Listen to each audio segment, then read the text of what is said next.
New India का हमारा concept यही है कि देश में वीआईपी की जगह पर ईपीआई का महत्व बढ़े।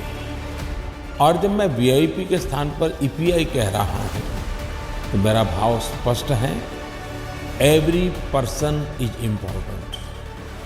हर व्यक्ति का महत्व है, हर व्यक्ति का महात्मा है।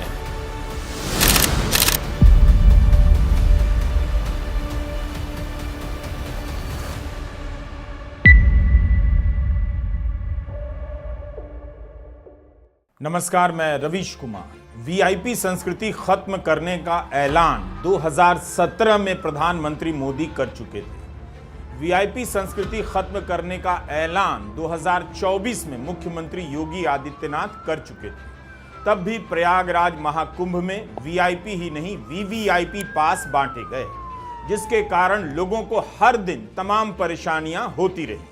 मीडिया भी भूल गया, उसने भी सवाल नहीं किया कि वीआईपी संस्कृति महाकुंभ में कैसे लौट आई है। यही नहीं, आज उसी जागरण ने छापा है कि तीन जगह पर भगदड़ हुई थी। क्या प्रशासन को पता नहीं चला? सीसीटीवी, कंट्रोल रूम, पुलिस का बंदोबस्त, तब भी पता नहीं चला कि 3 जगहों पर भगदड़ हुई। जिस प्रशासन को पता नहीं चला या उसने यह बात छिपाई, उस प्रशासन के किस बात पर भरोसा किया जाए? जिस मीडिया ने यह बात दबाई, उस पर कोई कैसे भरोसा करे? मरने वालों की संख्या को लेकर मीडिया ने अपनी तरफ से जांच पड़ताल बंद कर दी है। हम आज के वीडियो में बात करेंगे। वीडियो लंबा होगा ही। मीडिया के अपराधों की यह चार्जशीट एक लाइन में नहीं लिखी जा सकती है। आप वीडियो पूरा देखिएगा। इसलिए हमारा कहना है कि गोदी मीडिया हाजिर हो, तुम कुंभ के अपराधी हो। जांच इसकी होनी चाहिए कि कुंभ की दुर्घटना के दिन चैनलों के मालिकों और संपादकों को किसका फोन गया। क्या किसी ने सीधे बात की और लोगों की मौत और दुर्दशा नहीं दिखाने के निर्देश दिए? अगर यही दुर्घटना बंगाल में हो गई होती तो क्या गोदी मीडिया इस तरह से चुप रह जाता? यह चुप्पी किसके लिए, किसकी पालकी ढोने के लिए ओढ़ी गई थी? इसकी जांच होनी चाहिए। पूछा जाना चाहिए कि इस गोदी मीडिया को कुंभ के कवरेज के लिए विज्ञापन के तौर पर कितने पैसे मिले? यूपी सरकार का कितना बजट है विज्ञापन का महाकुंभ के लिए? आज के कई अखबारों में पहली खबर है, वीआईपी पास रद्द किए जाएंगे। जनता वीआईपी के स्वागत से परेशान थी। सरकार तब जागी जब लोगों की मौत हो गई। वीआईपी पास रद्द हो गए हैं। कुंभ को नो व्हीकल जोन घोषित कर दिया गया है। अब वहां कोई गाड़ी नहीं जाएगी, लेकिन यह आदेश सिर्फ 4 फरवरी तक लागू है। तर्क दिया गया है कि बसंत पंचमी के अमृत स्नान के 1 दिन बाद तक रहेगा। लेकिन यह भी देखिए कि 5 फरवरी को प्रधानमंत्री मोदी संगम में स्नान करेंगे और उस दिन दिल्ली में मतदान चल रहा होगा। उस दिन सभी चैनलों पर दिन भर प्रधानमंत्री मोदी के स्नान का कवरेज होगा। उस दिन देखिएगा कुंभ में मरने वालों को कैसे भुला दिया जाएगा। प्रधानमंत्री मोदी का स्नान ही कुंभ का महास्नान बन जाएगा। वीआईपी पास रद्द होने की खबर छपी तो है, लेकिन किसी में इस बात को लेकर जानकारी नहीं है कि कितने वीआईपी पास जारी किए गए थे, कितने वीआईपी पास रद्द किए जा रहे हैं, कितने वीआईपी स्नान कर चुके थे, वीआईपी और प्रोटोकॉल के लिए कितनी गाड़ियां लगती थी, वीआईपी की सुरक्षा के लिए कितने पुलिसकर्मी लगाए जाते थे।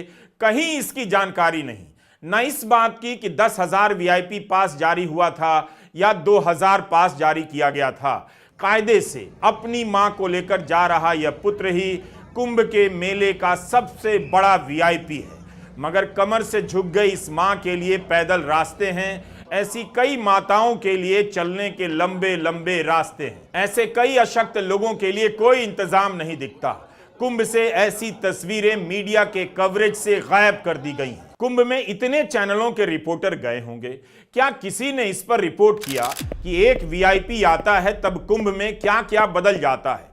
किसी ने की हो रिपोर्टिंग तो बताइए।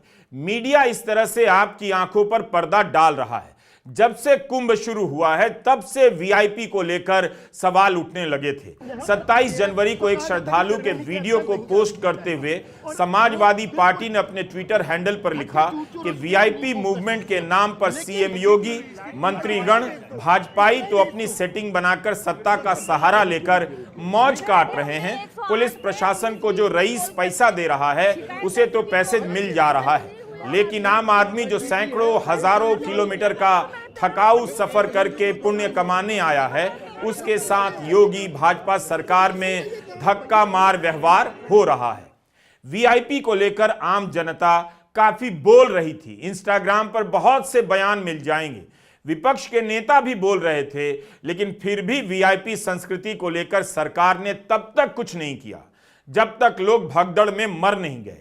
किसी को याद भी नहीं रहा कि वीआईपी संस्कृति खत्म करने का ऐलान तो 2017 में ही प्रधानमंत्री मोदी ने कर दिया था। तब तो मीडिया ने बड़े बड़े अक्षरों में छापा था कि मोदी ने लाल बत्ती की संस्कृति खत्म कर दी, बड़ा फैसला है, क्रांतिकारी फैसला है। और इस संस्कृति के खत्म होने के 7 साल बाद वीआईपी पास जारी हो रहे थे। मीडिया को याद नहीं रहा। आज तक का यह 7 साल पुराना थंबनेल देखिए। वीआईपी कल्चर भारत छोड़ो की टैगलाइन के साथ यह कार्यक्रम प्रसारित किया गया था। वीआईपी के बोझ से भारत को मुक्त करने की बात कही गई थी। क्या दर्शक के साथ साथ चैनल भी सब भूल गए? मन की बात ने प्रधानमंत्री मोदी ने बताया था कि उनके नए भारत में कोई वीआईपी नहीं होगा। प्रधानमंत्री ने एक नए नारे का इस्तेमाल किया, कहा वीआईपी की जगह अब ईपीआई होगा। EPI, every person is important. आप खुद सुनिए मन की बात में प्रधानमंत्री ने किस तरह ऐलान किया कि 1 मई 2017 से वीआईपी की जगह ईपीआई होगा। न्यू इंडिया का हमारा कंसेप्ट यही है कि देश में वीआईपी की जगह पर ईपीआई का महत्व बढ़े। और जब मैं वीआईपी के स्थान पर ईपीआई कह रहा हूं तो मेरा भाव स्पष्ट है, एवरी पर्सन इज इम्पोर्टेंट। हर व्यक्ति का महत्व है, हर व्यक्ति का महात्म्य है। 125 करोड़ देशवासियों का महत्व हम स्वीकार करें, 125 करोड़ देशवासियों का महात्म्य स्वीकार करें, तो महान सपनों को पूरा करने के लिए कितनी बड़ी शक्ति एकजुट हो जाएगी। तुकबंदी और स्लोगन में जवाब नहीं। मोदी सरकार ने जितना काम नहीं किया उससे ज्यादा स्लोगन बना दिया। वीआईपी की जगह ईपीआई होगा और इधर वीआईपी और वीवीआईपी पास जारी किए जा रहे थे। उनके लिए प्रोटोकॉल लगाया जा रहा था, रास्ते बंद हो रहे थे। वीआईपी के साथ साथ वीवीआईपी की भी कैटेगरी थी। तो एवरी पर्सन इज इंपॉर्टेंट यानी ईपीआई कहां चला गया? 8 जून 2024 की खबर बताता हूं। मुख्यमंत्री योगी आदित्यनाथ का बयान छपा है कि वीआईपी संस्कृति स्वीकार नहीं करेंगे। क्या 7 महीने में वे भी भूल गए? नवभारत टाइम्स की खबर ही पढ़ रहा हूं। लिखा है कि वीआईपी कल्चर पर योगी आदित्यनाथ ने बड़ा फैसला लिया है। लोकसभा नतीजों के बाद शनिवार को यूपी सीएम योगी आदित्यनाथ ने मंत्रियों के साथ कैबिनेट बैठक की है। योगी आदित्यनाथ ने कहा कि वीआईपी कल्चर स्वीकार नहीं होगा। उन्होंने मंत्री और नेताओं से इससे बचने की सलाह दी। अखबार लिखता है कि राम मंदिर उद्घाटन के बाद से अयोध्या वासी सबसे ज्यादा जिस चीज से परेशान थे वो था वीआईपी कल्चर। अयोध्या वासियों का कहना था कि आए दिन वीआईपी आने की वजह से रूट बंद कर दिए जाते थे, ठेले खोमचे वालों को हटा दिया जाता था। रोज जो कमाने खाने वाले थे उन्हें आए दिन इस तरह की समस्याएं झेलनी पड़ती थीं। छोटे और मझोले दुकानदार इसे लेकर अपनी आपत्ति दर्ज कराते थे, लेकिन इनकी एक नहीं सुनी जाती थी। वीआईपी कल्चर में इनकी दुकानदारी सप्ताह में 2 से 3 दिनों तक बंद रहती थी। अयोध्या में नुकसान हुआ, वीआईपी कल्चर के कारण नुकसान हुआ। इसके बाद भी कुंभ में वीआईपी वीवीआईपी होता रहा। क्यों हुआ? कितने हजार वीआईपी पास जारी किए गए? इन सब की सूची यूपी सरकार को जारी करनी चाहिए। किस अधिकारी का, किस मंत्री का फैसला था वीआईपी पास जारी करने का? अगर मुख्यमंत्री का फैसला था तो उन्हें भी जवाब देना चाहिए। उससे पहले मुख्यमंत्री योगी आदित्यनाथ को याद दिलाना चाहिए कि उनके निजी कार्यालय ने 13 जून को एक ट्वीट किया था। इसमें लिखा है कि वीआईपी कल्चर किसी भी दशा में स्वीकार नहीं किया जाएगा। सरकारी या प्राइवेट वाहन में प्रेशर हॉर्न अथवा हूटर नहीं बजना चाहिए। वीआईपी फ्लीट में सबसे आगे की गाड़ी में एक तय ध्वनि सीमा के साथ ही हूटर बजे। यदि कहीं से भी सूचना मिली तो कार्रवाई होनी चाहिए। CM Shri at my Yogi Adityanath ji महाराज। तो क्या मुख्यमंत्री योगी आदित्यनाथ को याद ही नहीं रहा कि वीआईपी संस्कृति खत्म करने का ऐलान कर चुके हैं? क्या प्रधानमंत्री मोदी को याद नहीं रहा कि 2017 में मन की बात में ऐलान कर चुके हैं कि वीआईपी की जगह अब नए भारत में ईपीआई होगा? क्या ये सब बयान हेडलाइन मैनेजमेंट के लिए दिए जाते थे? मीडिया ने क्यों नहीं याद दिलाया यह सब कि वीआईपी के कारण अयोध्या के लोगों को इतनी तकलीफें हुई? वही तकलीफ कुंभ में आने वाले लोगों को हो रही है और कोई सुन नहीं रहा। यह वीडियो तो आपने देखा होगा, इसे दिखाने के लिए गोदी मीडिया ने कितनी बार दिखाया होगा। मुख्यमंत्री योगी आदित्यनाथ 54 कैबिनेट मंत्रियों के साथ स्नान करने गए थे। एक नहीं 54 मंत्री। आप कल्पना ही कर सकते हैं कि 54 कैबिनेट मंत्री के लिए सुरक्षा और वीआईपी प्रोटोकॉल का इंतजाम कितना मुश्किल रहा होगा और कितने बड़े पैमाने पर किया गया होगा। इसके लिए कितने सिपाही लगाए गए होंगे। इनके स्नान के लिए आम लोगों को कितनी तकलीफें हुई होंगी, तब तो आपने नहीं सोचा, अब तो देख लीजिए। 27 जनवरी को अमित शाह सपरिवार स्नान करने के लिए गए। उनके परिवार के लिए भी वीआईपी इंतजाम हुआ होगा। कहां गया प्रधानमंत्री मोदी का नारा, हर व्यक्ति महत्वपूर्ण है, वीआईपी नहीं देश में ईपीआई है? कुंभ में साफ दिख रहा है कि केवल वीआईपी ही महत्वपूर्ण है। 54 मंत्री के साथ स्नान करने की कल्पना कुंभ में तो नहीं है। जाहिर है कुंभ को इवेंट में बदला जा रहा था। मीडिया रिपोर्ट से पता चलता है कि मुख्यमंत्री योगी आदित्यनाथ कम से कम 1 दर्जन बार कुंभ जा चुके हैं। उनके बार बार के दौरे से आम लोगों को कितनी तकलीफ हुई होगी, क्या इसकी परवाह की गई? मुख्यमंत्री को बार बार जाने की क्यों जरूरत थी? कई रिपोर्ट में हमें यह सुनने को मिला कि लोग 20-20 किलोमीटर पैदल चल रहे हैं। यूपी के पूर्व पुलिस अधिकारी विभूति नारायण राय का एक किस्सा कई जगहों पर छपा है कि 1979 के कुंभ में वीआईपी के आने से व्यवस्था में दिक्कत हो रही थी, तो उन्होंने मुख्यमंत्री नारायण दत्त तिवारी से इसकी शिकायत कर दी। तब के मुख्यमंत्री ने आदेश दिया किसी मंत्री को मेला में स्पेशल प्रोटोकॉल नहीं दिया जाएगा। लेकिन 2025 में योगी आदित्यनाथ अपना ही फैसला भूल गए कि वीआईपी कल्चर बर्दाश्त नहीं किया जाएगा। वीआईपी लोगों से पूछा जाना चाहिए कि क्या वे इसके अपराधी नहीं हैं? लोगों को परेशानियां हुई हैं, दुर्घटना के संदर्भ में ही नहीं बल्कि इन वीआईपी के कारण आए दिन लोग 20-20, 10-10 किलोमीटर चल रहे थे। उनकी हालत खराब हो रही थी, प्यास लग रही थी, चला नहीं जा रहा था। वीआईपी लोगों के नाम से खबरों की हेडलाइन चमकाई जा रही थी। फलाना खिलाड़ी आ गया है, आने वाला है, फला उद्योगपति आ गए, आने वाले हैं, फला अभिनेत्री जी आ गई हैं, आने वाली हैं। इन सभी को बताना चाहिए कि कुंभ में स्नान के लिए वीआईपी होना क्यों स्वीकार किया इन लोगों ने। हेमा मालिनी, अनुपम खेर, रेमो डिसूजा, शंकर महादेवन, अदा शर्मा, गुरु रंधावा, कबीर खान, मिलिंद सोमन, पूनम पांडे, सुनील ग्रोवर, ममता कुलकर्णी, न जाने इनके जैसे कितने कलाकार वीआईपी इंतजाम का सुख भोगते हुए डुबकी लगाते रहे और आम जनता 20-20 किलोमीटर पैदल चलती रही। 21 जनवरी को गौतम अडानी भी कुंभ गए, तो क्या उनके लिए भी वीआईपी इंतजाम किया गया होगा? लेकिन फोटो देखकर लगेगा कि कुंभ में सबसे आम आदमी अगर कोई है तो गौतम अडानी है। यहां वे सेवा कर रहे हैं। वीआईपी सुविधा लेकर आम आदमी बनने का अभ्यास चल रहा है, पीआर चल रहा है कुंभ में। और जो आम आदमी था वो इन वीआईपी के कारण बाहर कहीं और दूर धक्के खा रहा था। कुंभ में भगदड़ मचने और लोगों के मरने के बाद होश आया है कि वीआईपी पास रद्द होना चाहिए। अब कहा जा रहा है कि वीआईपी और वीवीआईपी को स्पेशल ट्रीटमेंट नहीं मिलेगा। वीआईपी पास लेकर आप अखाड़ों तक जा सकते थे।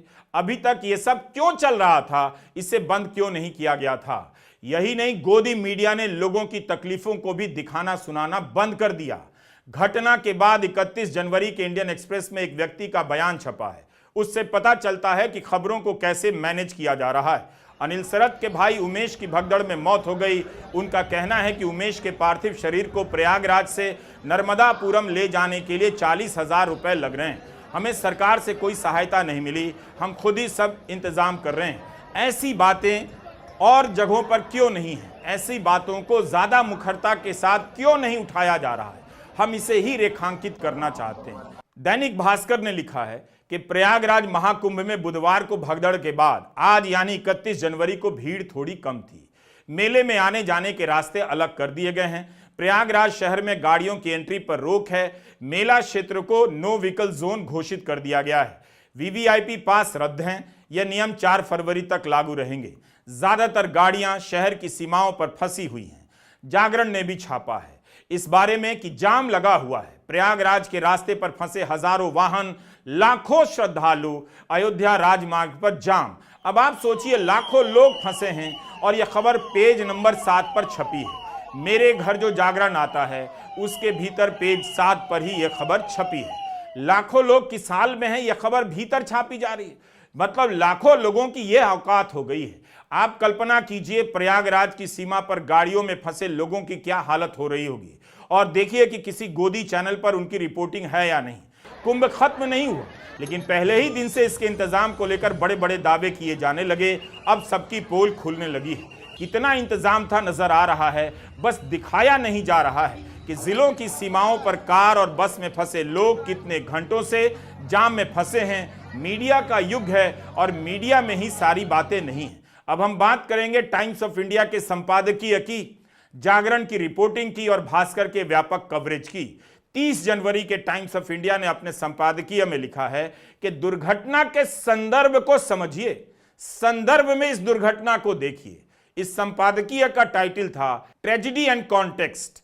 इसमें लिखा है, we must ask whether in a gathering as vast as Kumbh some disorder is almost inevitable. यानी हमें यह समझना चाहिए कि इतने बड़े आयोजन में अनहोनी से बचा नहीं जा सकता। यह भी देखिए कि कितने लोगों को कुछ नहीं हुआ। यह अखबार लिख रहा है।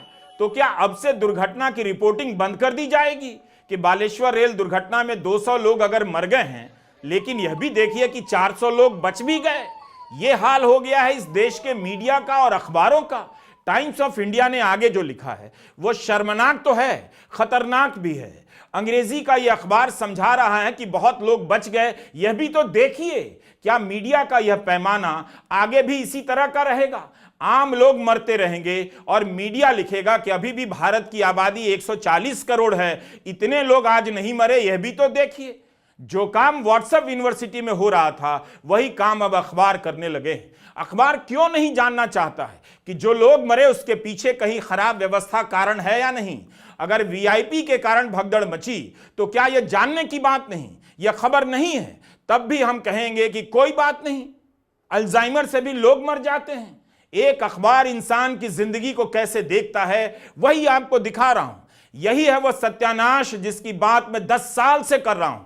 टाइम्स ऑफ इंडिया ने अपने संपादकीय में यह भी लिखा है कि भगदड़ से जो मौत हुई है वो अलग अलग कारणों से होने वाली मौतों की तुलना में बहुत कम है। दुनिया में होने वाली मौतों का दूसरा बड़ा कारण अल्जाइमर है, लेकिन बीमारियों से होने वाली मौतों को कभी पहले पन्ने पर जगह नहीं मिलती है। जघन्य हत्या या कुंभ की भगदड़ को पहले पन्ने पर मिलती है। पहले पन्ने की हेडलाइन आपको हमेशा सही संदर्भ नहीं देती है। अब आप समझिए यह अखबार कर क्या रहा है। टाइम्स ऑफ इंडिया अपने पहले के और मौजूदा संपादकों के निर्णयों से और रिपोर्टरों की रिपोर्टिंग से छुटकारा पा रहा है, उसे ही रिजेक्ट कर रहा है, खारिज कर रहा है। कुंभ की भगदड़ को सामान्य बताने के लिए कह रहा है। लोग अल्जाइमर से भी मर जाते हैं, लेकिन पहले पन्ने की खबर नहीं बनती। तो पहले पन्ने पर छापने का काम किसका है? आप पाठकों का या दर्शकों का या टाइम्स ऑफ इंडिया का या गोदी चैनलों का? लेकिन सवाल तो यही है कि कुंभ की भगदड़ को मीडिया ने पहले पन्ने से गायब कर दिया, चैनलों ने गायब कर दिया और अंग्रेजी का एक अखबार अपने संपादकीय में समझा रहा है कि लोग अल्जाइमर से मर जा रहे हैं, लेकिन कुंभ में भगदड़ से हुई मौत की खबर पहले पन्ने पर छप जाती है। कई अखबारों ने तो पहले पन्ने पर छापी भी नहीं। मीडिया को हमने यूं ही लोकतंत्र का हत्यारा नहीं कहा। अखबार आपको संदर्भ समझा रहा है। आप दुर्घटना और भगदड़ की खबर को कैसे देखें? जैसे कोई हत्यारा जज से कह रहा है, आप मेरे हत्यारा बनने का संदर्भ भी देखिए। मैं हत्यारा नहीं बना, मेरी गरीबी ने मुझे हत्यारा बना दिया। क्या अब इस आधार पर फैसला होगा? जो दलील हत्यारा अपने बचाव में देता है वही दलील अब अखबार देने लगे हैं। 10 साल से अधिक समय से कह रहा हूं, यह मीडिया आपकी जान का भी सौदा करेगा। इसे देखना पढ़ना बंद कीजिए, यह अपराधी हो गया है। धर्म के नाम पर आपको उकसाता है, दिन भर नफरती डिबेट करता है और पैसे के नाम पर मरने वालों का धर्म भी भूल जाता है। जिस धर्म की बैटिंग यह मीडिया 10 साल से कर रहा है, उससे पूछिए कि कुंभ में मरने वाले लोग किस धर्म के थे, उनकी खबर क्यों छिपाई गई, क्यों नहीं बताई गई। यह 31 जनवरी का दैनिक जागरण है। आज इस अखबार को पता चला कि कुंभ में 3 जगह भगदड़ मची थी, तब भी इसे भीतर के पन्ने पर छापा है। बड़े बड़े अक्षरों में पहले पन्ने पर नहीं छापा गया। संगम तट के अलावा सेक्टर 18 में ओल्ड जीटी रोड पर और सेक्टर 21 में उल्टा किला झूसी के पास भगदड़ मची, जागरण लिखता है। आगे लिखता है, उल्टा किला के पास से लापता दरभंगा निवासी रमा देवी की तलाश में उनके बेटे बलराम व रंजीत भटकते रहे, लेकिन कुछ पता नहीं चला। अखबार लिखता है कि सेक्टर 21 में हुई भगदड़ से जुड़ी कई तस्वीरें और वीडियो इंटरनेट मीडिया पर प्रसारित हैं, लेकिन पुलिस और प्रशासन के अधिकारी मौन साधे हुए हैं। आप ही बताइए, क्या इस खबर को पहले पन्ने पर? यह सवाल मैं आप दर्शकों से पूछ रहा हूं। बड़े बड़े अक्षरों में नहीं होना चाहिए था। इसी जागरण में 30 जनवरी को भगदड़ की खबर पहले पेज पर पहली खबर नहीं थी। जिन अखाड़ों ने दुर्घटना के बाद कई घंटे तक स्नान करने से इनकार कर दिया, उनके स्नान की भव्य तस्वीरों को पहली खबर के रूप में छापा गया था। क्या 31 जनवरी की यह रिपोर्ट भरपाई के लिए है? 3 भगदड़ की खबर को भी कितनी मामूली जगह दी गई। प्रशासन से लेकर मुख्यमंत्री तक ने 3 भगदड़ की बात नहीं बताई। अगर अखबार को पता चला है तो क्या उसे बड़े बड़े अक्षरों में नहीं छापना चाहिए था? मीडिया के लिए यही बड़ा सवाल होना चाहिए था। अगर 3 जगह भगदड़ हुई है तो प्रशासन ने इसकी जानकारी क्यों नहीं दी? जागरण की रिपोर्ट से पता चलता है कि महामंडलेश्वर की कार के लिए रास्ता बनाने के दौरान भगदड़ में 7 लोगों की मौत हो गई। सोचिए, किसी के लिए रास्ता बनाने के लिए 7 लोग मर गए और कोई हंगामा नहीं, कोई चर्चा नहीं। अल्जाइमर से लोग मर जाते हैं, टाइम्स ऑफ इंडिया यह समझा रहा है। जब जागरण के पास यह खबर है तो इसे पहले पन्ने पर बड़े अक्षरों में क्यों नहीं जगह दी गई?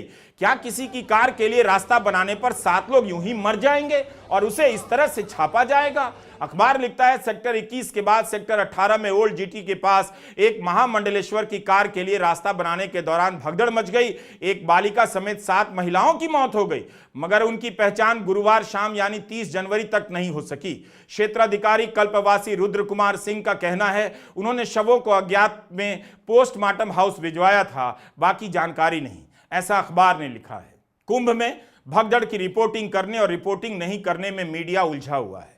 आप इस वीडियो को देखकर समझ पाएंगे गोदी मीडिया कितना बड़ा अपराधी हो गया है। अगर यह मुखर होता तो सरकार जवाबदेह होती और जनता का ज्यादा भला होता। 30 जनवरी को कुंभ में आग लगने की घटना हुई।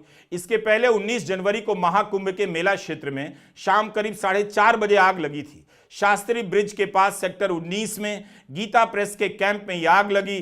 गीता प्रेस के 180 कॉटेज आग में जल गए। 31 जनवरी को भास्कर ने लिखा है, 30 जनवरी को मेला क्षेत्र के सेक्टर 22 में कई पंडाल जल गए। महाकुंभ की सबसे महंगी डोम सिटी की कॉटेज नंबर 1 में भी गुरुवार शाम आग लगी। सूचना पर फायर ब्रिगेड की टीम पहुंची, आग पर काबू पा लिया गया, कोई भी हताहत नहीं हुआ। इस खबर की रिपोर्टिंग जागरण ने कैसे की है, किस तरह के शब्दों का इस्तेमाल किया है, वह दिखाना चाहता हूं। जागरण ने अपनी हेडलाइन में लिखा है, कुंभ मेला क्षेत्र के बाहर 24 बीघे की अवैध टेंट सिटी में लगी भीषण आग, 15 टेंट राख। आपको याद होगा, दिसंबर महीने में मेला क्षेत्र को अलग जिला घोषित किया गया था। मतलब इतनी तैयारी होने के बाद भी, चप्पे चप्पे पर पुलिस लगाने के बाद भी मेला क्षेत्र के बाहर 24 बीघे में अवैध टेंट सिटी बस गई। अवैध टेंट सिटी, कोई था नहीं क्या वहां? तो मुख्यमंत्री से यह सवाल क्या नहीं होना चाहिए कि 1 महीना पुराने जिले में अवैध टेंट सिटी बस गई, तो किस बात के लिए आप शानदार इंतजाम का दावा कर रहे हैं? खबर छपी है कि महाकुंभ में 2700 एआई सीसीटीवी कैमरे लगे। इतने सारे एआई कैमरों के बीच 24 बीघे की जमीन पर अवैध टेंट सिटी का निर्माण हो रहा था। किस किस का हाथ था? क्या किसी ने पैसे भी बनाए? यह सब सवाल है जिन पर खुलकर बात होनी चाहिए, मगर बातें दबा दी जा रही हैं। यह सब गोदी मीडिया क्यों नहीं दिखा रहा? क्योंकि उन्हें कवरेज से पहले ही एक किताब दी गई थी और उसमें बाकायदा बताया गया था कि कैसे खबर लिखनी है और खबरों में क्या लिखना है। द वायर में छपा है। उत्तर प्रदेश सूचना और जनसंपर्क विभाग के निदेशक शिशिर के दस्तखत के साथ लखनऊ के कुछ संपादकों को यह बुकलेट बांटी गई। कुल 70 स्टोरी आइडिया इसमें दिए गए हैं। बाकायदा समझाया गया है कि स्टोरी लाइन क्या होनी चाहिए, किस किस की बाइट से स्टोरी बनाई जानी है। अधिकारी शिशिर के नोट में लिखा है कि महाकुंभ जैसी मानवता की अमूर्त धरोहर से जुड़े तथ्य, महाकुंभ से संबंधित जानकारियां आम लोगों तक पहुंचे, जनता को जागरूक किया जा सके, यह सब मीडिया की भागीदारी के बिना संभव नहीं। इस पत्र के साथ महाकुंभ प्रयागराज 2025 से संबंधित कुछ विषय प्रसारण प्रकाशन हेतु संलग्न है। कुछ महत्वपूर्ण विषयों को महाकुंभ थीम के रूप में प्रस्तुत किया गया है, जिनमें आवश्यकता के अनुसार तथ्य बढ़ाए जा सकते हैं। इन विषयों को महत्वपूर्ण शख्सियत के साक्षात्कारों से और अधिक समृद्ध किया जा सकता है। आगे लिखा है, इन विषयों का क्रम आवश्यकता के अनुसार ऊपर नीचे किया जा सकता है। कितनी आजादी दे दी गई। महाकुंभ से जुड़े कई विषय समय समय पर आते रहेंगे, जिनमें कुछ तात्कालिक महत्व के होंगे। हमारा प्रयास उन तात्कालिक महत्व के विषयों के अतिरिक्त पूर्व निर्धारित विषयों तक पहुंचाने का भी है। उम्मीद है भारत ही नहीं, धरती के इस सबसे बड़े महोत्सव में आपका पूर्ण सहयोग मिलेगा। तो ये बुकलेट मीडिया तक पहुंचाई गई। उसके बाद मीडिया ने इन्हीं थीम का खूब प्रचार किया। अब आप गोदी मीडिया की पुरानी रिपोर्टिंग याद कीजिए। कुंभ के बारे में वही दोहराता रहा जो लिख कर दिया गया था, या वह अपने विवेक से सवाल भी कर रहा था, आप तय कर पाएंगे। लेकिन तब तक आपको पूरा पता नहीं चलेगा जब तक आप यह नहीं जान पाएंगे कि विज्ञापन के नाम पर एक एक चैनल को कितने करोड़ रुपए मिले, एक एक अखबार को कितने करोड़ रुपए मिले। प्रशासन ने अपनी कहानी शुरू में ही मीडिया को पकड़ा दी, कैसे कितने हजार लोगों ने क्या क्या बना दिया। और 31 जनवरी के अमर उजाला में यह जानकारी छोटे से बक्से में छापी जाती है। इसमें डीजीपी प्रशांत कुमार कहते हैं कि अब हमें वसंत पंचमी के अमृत स्नान को 0 एरर बनाना है। इसके लिए यदि विशेषज्ञों की मदद लेनी हो तो ली जाएगी। अखबार ने इसे सबसे नीचे छोटे में छाप दिया। कम से कम पूछ लेता कि इसके पहले आपने किस विशेषज्ञ से राय ली थी, उनकी राय में क्या कमी निकली जो फेल हो गई। विशेषज्ञ से राय लेने का ख्याल क्या भगदड़ के बाद ही आया है। अखिलेश यादव ने सही कहा, असली दोषी वह व्यक्ति है जिसने देश को बताने का प्रयास किया 20 किलोमीटर के मेला क्षेत्र में पूरा देश समा जाएगा। लोग पहले से ही चुनौती दे रहे थे कि इतने छोटे से इलाके में 10 करोड़ लोग एक दिन में नहीं आ सकते हैं, लेकिन मीडिया छापे जा रहा था इतने बजे तक 3 करोड़ लोगों ने स्नान किया, इतने बजे तक 8 करोड़ लोगों ने स्नान किया। बस यह नहीं बताया कि कितने करोड़ लोग प्रयागराज के बाहर अलग अलग सड़कों पर जाम में फंसे हैं। कुंभ की भगदड़ से ज्यादा चर्चा मीडिया की हो रही है। मीडिया ने खबरों को कैसे गायब किया इसकी हो रही है। महाकुंभ में मीडिया ने अपनी मौत का ऐलान कर दिया कि अब से लोगों का मरना उसके लिए खबर नहीं, मीडिया मुर्दा हो चुका है। नमस्कार, मैं रवीश कुमार।